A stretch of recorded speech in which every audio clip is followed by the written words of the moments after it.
Hello friends, आज हम transfer of property act के सेक्शन 52 से सेक्शन 55 के बारे में डिस्कस करेंगे। इसमें सेक्शन 52 कहता है transfer of property pending suit relating thereto. इसको एक एग्जाम्पल से समझते हैं। कोई प्रॉपर्टी ए की है और ए उस प्रॉपर्टी पर उसका राइट डायरेक्टली है या स्पेसिफिकली, लेकिन ए का उस पर ऑनरशिप, ए का राइट है उस प्रॉपर्टी पर, और उस प्रॉपर्टी पर इसने लोन ले रखा है। क्या लिख रखा? उस प्रॉपर्टी पर लोन ले रखा है या किसी को एग्रीमेंट कर रखा है, और ये क्या करता है कि उस प्रॉपर्टी को दूसरे को सेल करने के लिए चल देता है। जिस पर ये जिससे इसने लोन ले रखा है वो व्यक्ति, या जिससे इसने एग्रीमेंट कर रखा है वो व्यक्ति कोर्ट में जाकर के केस फाइल कर देता है। कौन व्यक्ति केस फाइल करता है? जिससे ए ने लोन ले रखा है या ए ने उससे कॉन्ट्रैक्ट कर रखा है, किसी चीज का एग्रीमेंट कर रखा है, और वो केस फाइल कर देता है। तब ए अगर किसी को सेल कर देता है तो वो सेल जीरो होगी, वो सेल उसकी नल एंड वाइड होगी, क्योंकि उसका केस कोर्ट में पेंडिंग है। वो उस प्रॉपर्टी को सेल नहीं कर सकता, उसकी सेल इलीगल हो जाएगी। ये इसका सेक्शन 52 कहता है कि अगर कोई प्रॉपर्टी किसी एक व्यक्ति से सेल आप कॉन्ट्रैक्ट कर रखा है या मॉर्गेज कर रखा है या लोन ले रखा है, और वो आप कंडीशन पूरी नहीं करते हैं और वो व्यक्ति कोर्ट में केस फाइल कर देता है, प्रॉपर्टी डिस्प्यूटेड हो जाती है, तो उस प्रॉपर्टी को आप अगर सेल कर देते हैं उनको पास आउट करके, और कोई व्यक्ति उसको परचेज कर लेता है, तो वो सेल नल एंड वाइड हो जाएगी। और जिस डेट से केस फाइल हुआ वो जब तक उसकी डिग्री नहीं हो जाती, फाइनल नहीं हो जाता, तब तक कि ये प्रॉपर्टी को सेल लीगल वे में नहीं कर सकता और ना ही किसी को उसका पोजीशन दे सकता है। ये इसका सेक्शन 52 कहता है। लेकिन वो केस ऐसा हो जो उससे रिलेटेड रखता हो। सपोज करते हैं एग्रीमेंट टू सेल है। अब आपने सेल के टाइम के पहले का पेमेंट देने की बात नहीं करी और उस पर केस फाइल कर दिया। आपकी फॉल्ट है वहां पर कि आपको जो टाइम है उस टाइम पर आपने पेमेंट देने की बात नहीं की और फिर केस फाइल कर देते हैं, तो आप डिस्प्यूटेड हो जाएंगे और जो ये इसका सेल है प्रॉपर्टी का वो नल एंड वाइड नहीं होगा। अब इसके सेक्शन 53 में आ जाते हैं। फ्रॉडलेंट ट्रांसफर, इसमें क्या होता है कि ए एक व्यक्ति होता है, ए एक व्यक्ति है जिसकी प्रॉपर्टी है, उस प्रॉपर्टी को वो अलग अलग लोगों को CDE को से लोन ले रखा है या लेता है, या CDE के पास अलग अलग मॉर्गेज करके पैसा कलेक्ट रखता है। अब उसके बाद में ए क्या करता है कि उस प्रॉपर्टी को सेल करने लगता है। ए प्रॉपर्टी को क्या करने लगता है? सेल करने लगता है, जबकि इन्होंने कई लोगों को लोन ले रखा, कई लोगों से मॉर्गेज कर रखा है। तो इसमें जो केस फाइल होगा, जो इसको अगर सेल कर देता है और इनमें से कोई भी व्यक्ति एक या सब की तरफ से एक उसमें केस फाइल कर देता है, तो वो डॉक्यूमेंट जो इसने सेल किया वो नल एंड वाइड हो जाएगा, वो उसकी कोई अहमियत नहीं रह जाएगी अगर इसने ऐसा किया। अब ये व्यक्ति मान लेते बहुत चालाक है, उसने कह दिया सेल नहीं कर दिया, उसने उस प्रॉपर्टी को गिफ्ट कर दिया। क्या कर दिया? गिफ्ट कर दिया। अब गिफ्ट किया लेकिन ऑनरशिप तो चेंज हो गया। अब गिफ्ट किया, गिफ्ट वाला ये नहीं बोल सकता कि मैं इस प्रॉपर्टी से नहीं, क्योंकि गिफ्ट होने के डेट से पहले उस प्रॉपर्टी पर उसने लोन या मार्गेज उनके पास में ले रखा है, इसलिए गिफ्ट डीड भी 0 होगी। एक और कंडीशन में, ये तो प्रॉपर्टी की बात हो गई, एक एग्रीकल्चर की बात कर लेते हैं कि ए एक फील्ड को, उस पर इसने मॉर्गेज कर दिया फील्ड को, अपनी फील्ड को कई लाख रुपयों में रख दिया, और रख करके क्या कर देता है, अपने वहां के एक आदमी को उसको पोजीशन में दे देता है कि आप इसको खेत को जोतिए बोइए और अपने पोजीशन में लेकर के वर्क करते रहिए। अब वो व्यक्ति को जोतते बोते हुए 15 साल हो गया, 12 साल से मतलब ऊपर हो गया। अब इसने क्या किया, वो पैसा अदा नहीं किया, तो अब ये क्या क्या क्या समझता है कि जब बी का 12 साल या 12 साल से ऊपर हो जाएगा तो उस लैंड का ऑनर बी हो जाएगा और ये पैसा देने से बच जाएगा।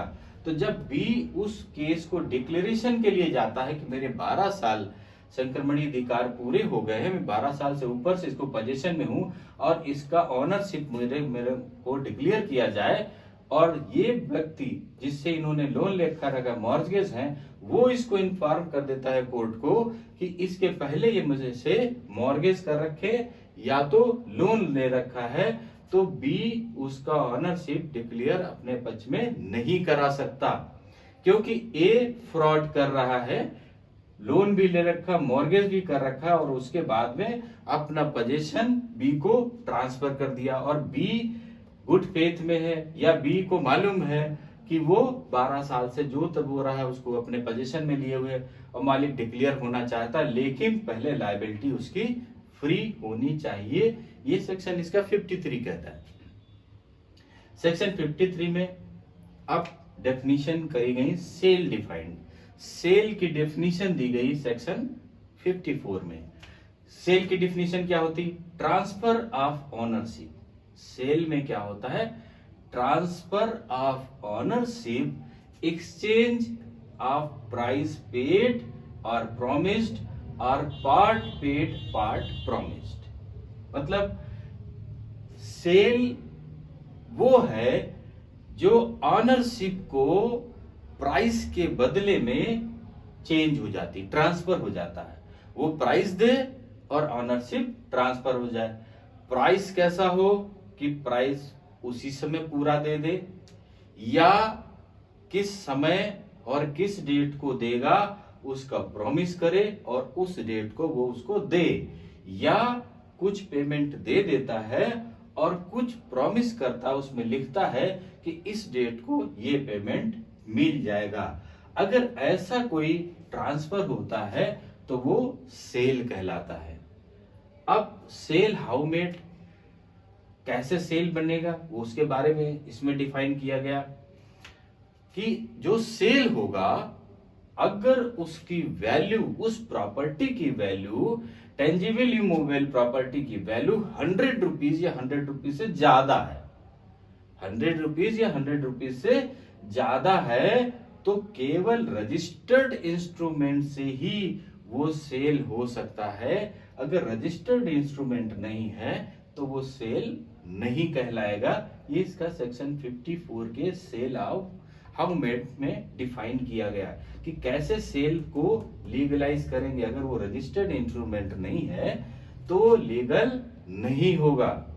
अब contract for sale, contract for sale इसकी डेफिनेशन क्या है, contract that a sale of such property shall take place on terms settled between the parties। Contract for sale क्या होता है कि जो दो पार्टियां हैं, सेलर और बायर, उनके बीच में जो इमूवेबल प्रॉपर्टी को हम सेल कर रहे हैं, उनके बीच में जो टर्म कंडीशन सेटल हुई हैं, जो टर्म कंडीशन तय हुई दोनों के बीच में, उनका लिखा हुआ क्या कहलाएगा, कॉन्ट्रैक्ट फॉर सेल।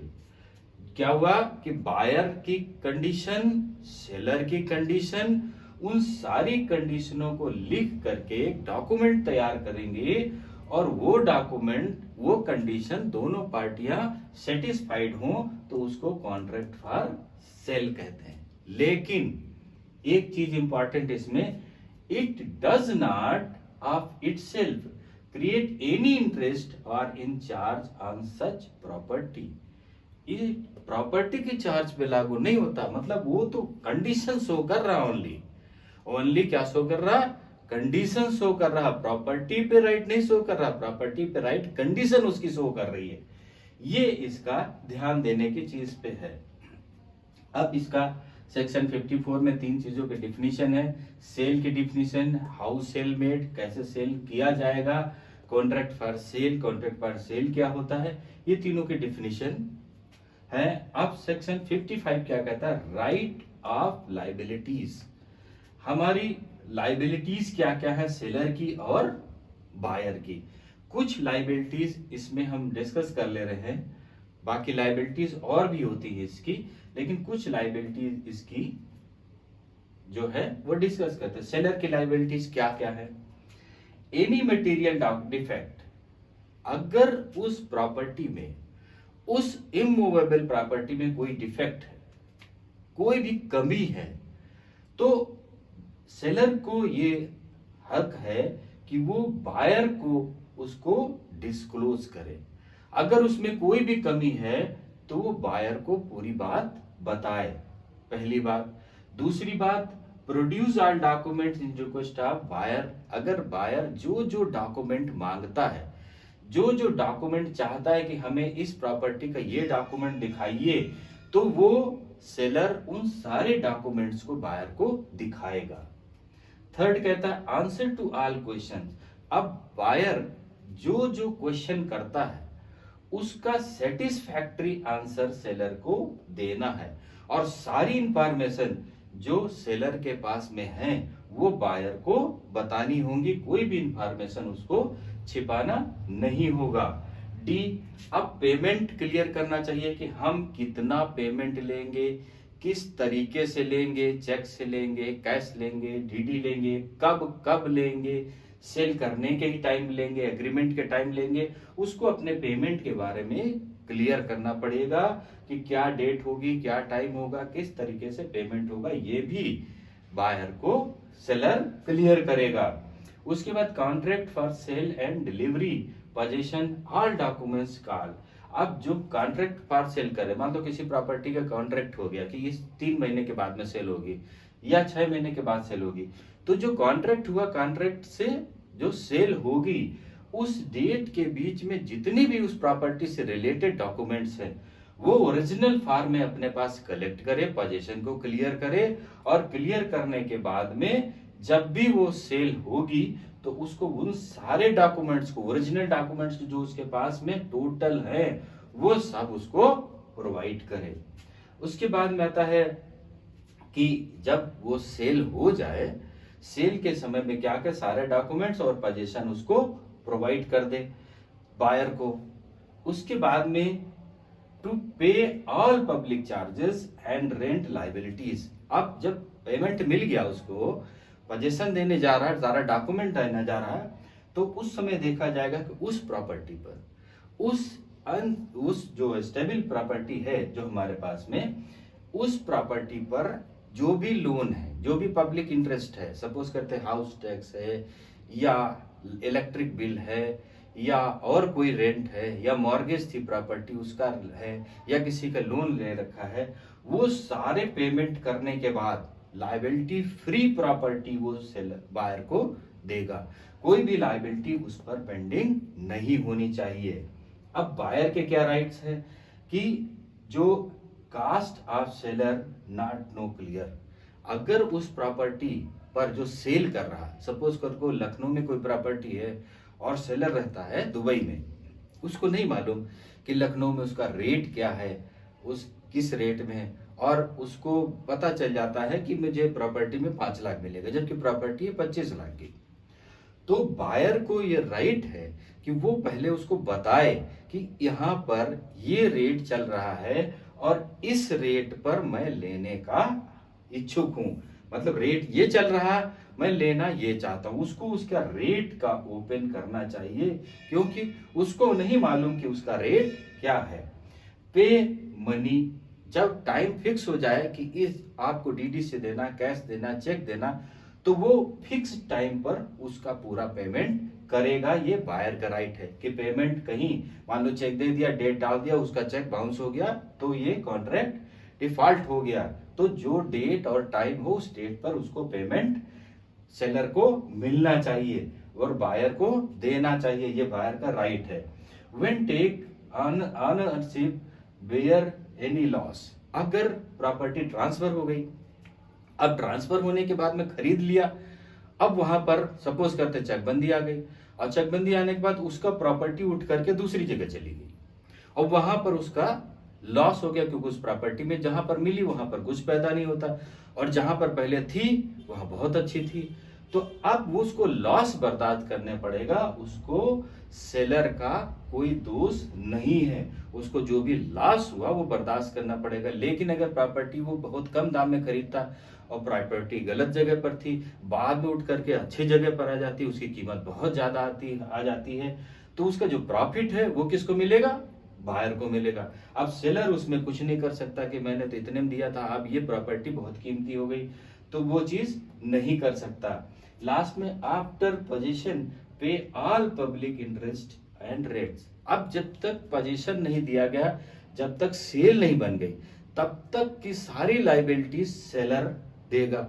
लेकिन जैसे पोजीशन ले लिया और कॉन्ट्रैक्ट सेल हो गया, सेल के बाद में पोजीशन ले लिया, पोजीशन के बाद में सारी लाइबिलिटीज किसकी बन जाएंगी? बायर की बन जाएंगी।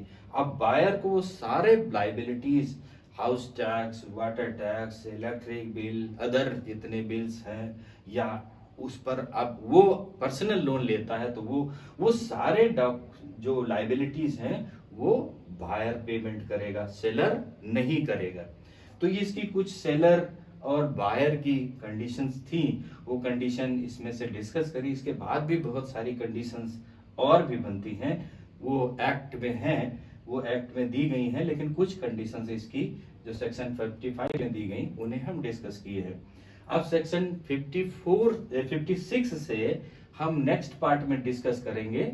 अभी सेक्शन 52 से सेक्शन 55 आपको समझ में आ गए होंगे। अब सेक्शन 56 से नेक्स्ट पार्ट में मिलते हैं। ओके, थैंक यू, जय हिंद।